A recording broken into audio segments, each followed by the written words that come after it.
All right, our focus on India's upcoming budget under a new coalition government. Will the new budget buck the trend of big spending on welfare programs?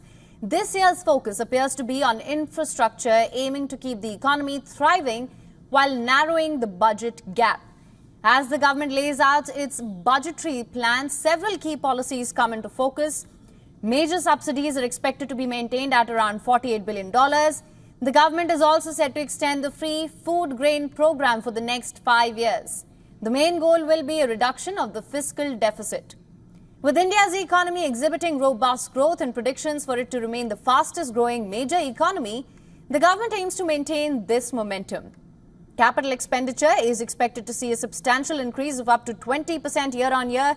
This will help boost growth further. Despite criticism that youth unemployment is high, the government is poised to heavily invest in infrastructure. Incentives are being used to attract both foreign and domestic manufacturers.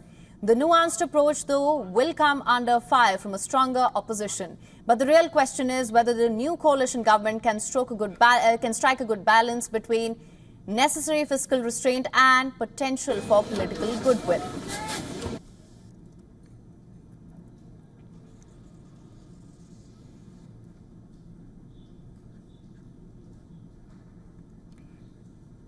So questions around whether the new coalition government can strike a balance between the necessary fiscal restraint and the potential for political goodwill. The focus, of course, is on the budget under new coalition government. Lots to look out for. Will the new budget buck the trend of big spending or welfare programs? This year's focus, however, appears to be on infrastructure, and the aim is to keep the economy thriving while narrowing the budget gap. As the government lays out its budgetary plan, several key policies will be in focus. Major subsidies are expected to be maintained at around $48 billion. And the government is also expected to extend the free food grain program for the next 5 years. And the main goal here will be a reduction of the fiscal deficit. India's economy is exhibiting robust growth and predictions for it to remain the fastest growing major economy. The government aims to maintain this momentum.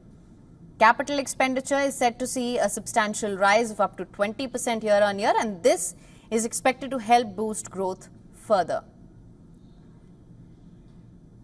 Of course, there is criticism around youth unemployment, which is high. The government is poised to heavily invest in infrastructure, as I mentioned earlier. Incentives are being used to attract both foreign and domestic manufacturers.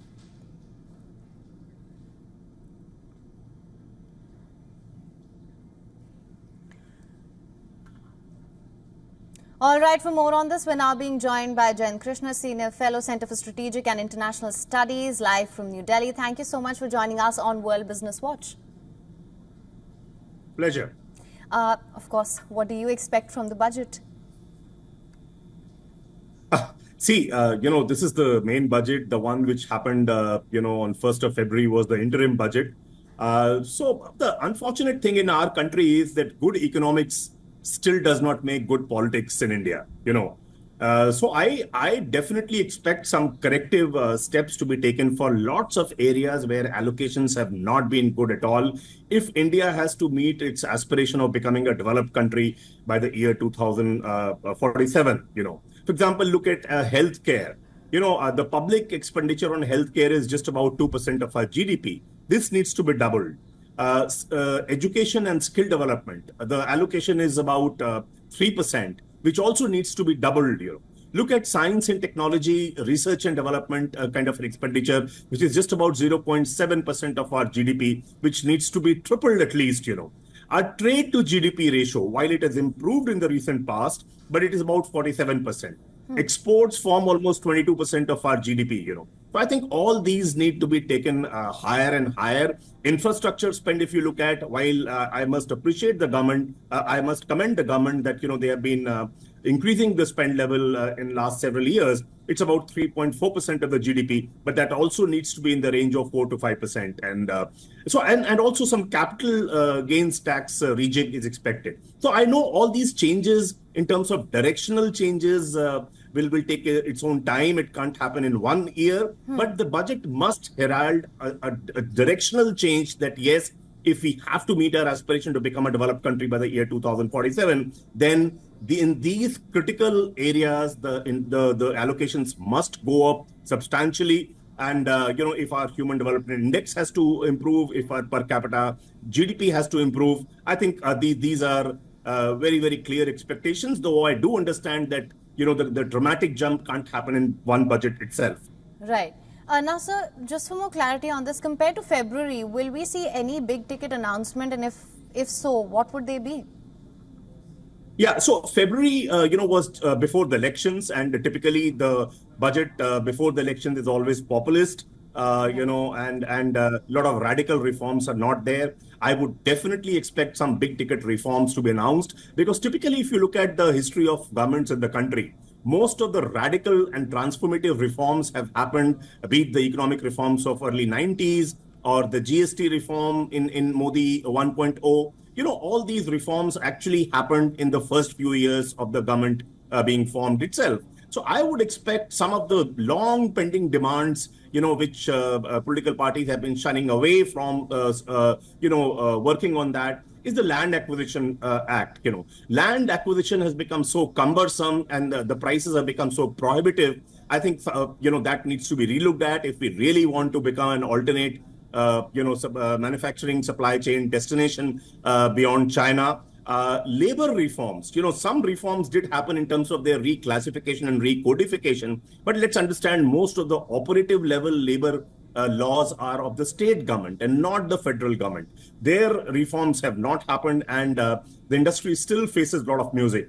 Agro reforms were enacted by the government during COVID, but for political reasons, they had to be repealed. But I still feel in some shape, some form, after due consultation with the farmers, I think some of those measures need to be reintroduced, because that would have been good for the economy and for increasing farmer income at all. MSME reforms, ease of doing business reforms. While it has improved vis-a-vis what it used to be, but it's still at 63. If India is today the fifth largest economy by way of nominal GDP and third largest by PPP, why shouldn't we aspire that our ease of doing business rank shouldn't be in the top 10 nations, if not top 5? So I think these are the kind of big ticket changes which I do expect budget to announce.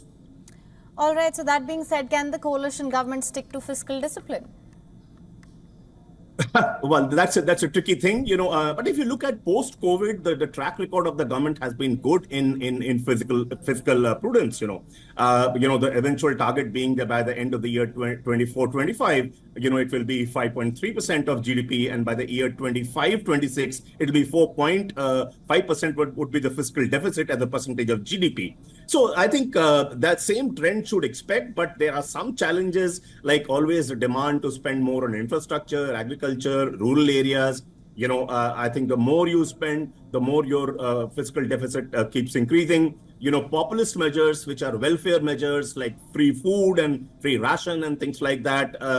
So a lot of these freebies have to be contained, if not eliminated altogether.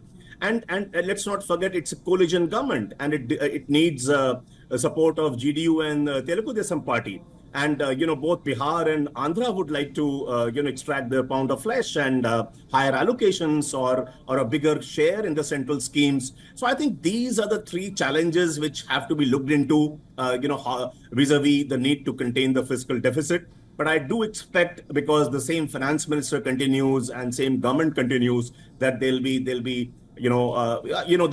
greater discipline to have the fiscal prudence and contain the deficit despite these challenges. All right. Well, Mr. Jain Krishna, thank you so much for joining us on World Business Watch with your insights on this. Always a pleasure to have you with us. For latest news, download the WION app and subscribe to our YouTube channel.